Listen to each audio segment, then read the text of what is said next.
Hey everybody, it's TBAG Morning Rock 107, 7 a.m. on a Friday. Hey, let me ask you something. Are you sitting down? Had a couple major announcements to make here. Probably better if you're sitting down. Hey, pour yourself a cup of joe, light up a smoke, pop a pill, whatever you gotta do. So it is with a heavy heart and a shit-eating grin that I must announce this will be my last day broadcasting here at the Rock 107 studios. Don't worry, you're not getting rid of me. We're actually going remote.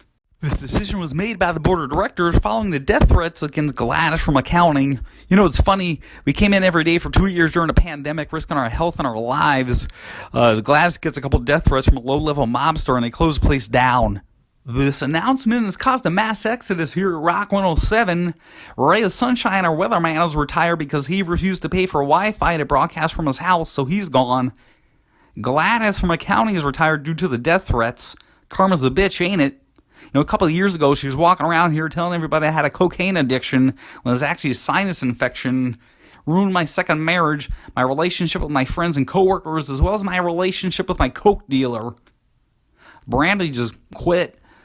Our custodian, Daryl, quit. You know, I haven't really seen much of this guy. I think he puts more of an effort in not to work. You know, I got a coffee stain here on my soundboard that's 2 years old.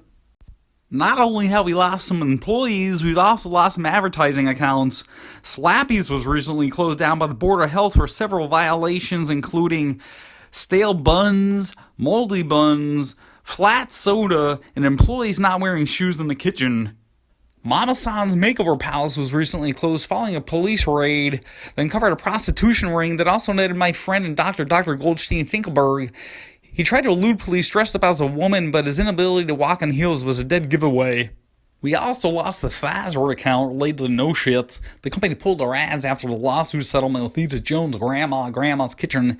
And from what they say, they noticed a pattern of behaviors that led them to believe the company is being run by a bunch of incompetent, pompous asses. I agree.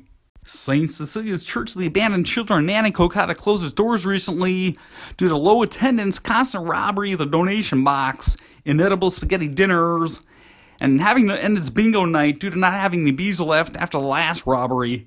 But in good news, they've reopened their doors as a Starbucks, and now the sisters are serving God and lattes.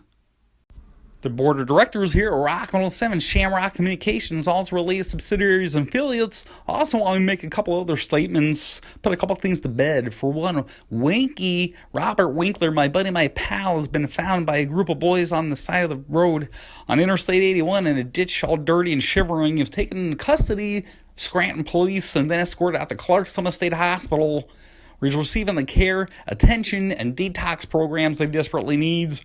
From what I hear, he's doing pretty good out there, giving up all his addictions, except now he has maskophobia. Yeah, Google it, maskophobia. Coincidentally, his roommate is a Gary from the Exterminators. I guess after the breakup of his business and his marriage kind of went off the deep end.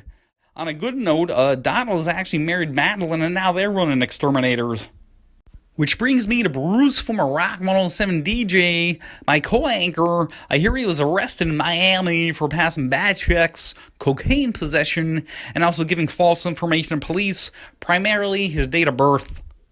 Edith Jones, Grandma from Grandma's Kitchen. You know, after the lawsuit settlement with Rock 107 Shamrock Communications, Grandma spent all the money over the casino, and now she's banned for life. Lost her house, lost her family. Now she's working on the Shelley's Craft Shack. Talk about going to hell and back. No word yet on the whereabouts of Rock 107 sportscaster Coach Kowalski, although they did find his thumbs. We got a bet going here at the station. 99-1, they find the rest of them. As for Jerry, our HR director, he's out of that medically induced coma. He's doing pretty good from what I hear. He's changed his name to Larry Jones and moved down towards the Philadelphia area as part of the Witness Relocation Program. Which brings me to Anthony Caramello, my former co-anchor here at Rock 107, who's currently wanted for kidnapping, attempted murder, terroristic threats, theft, and fraud. There's been sightings of him at Mama Leone's restaurant in Pittston, as well as Rocco's Lounge, and he was last seen traveling south on a turnpike towards the Philadelphia area. All right, it's the end of my shift here at Rock 107 TBAG in morning. Keep it tuned to Rock 107 for the best in 60s, 70s, 80s, 90s music. TBAG in morning.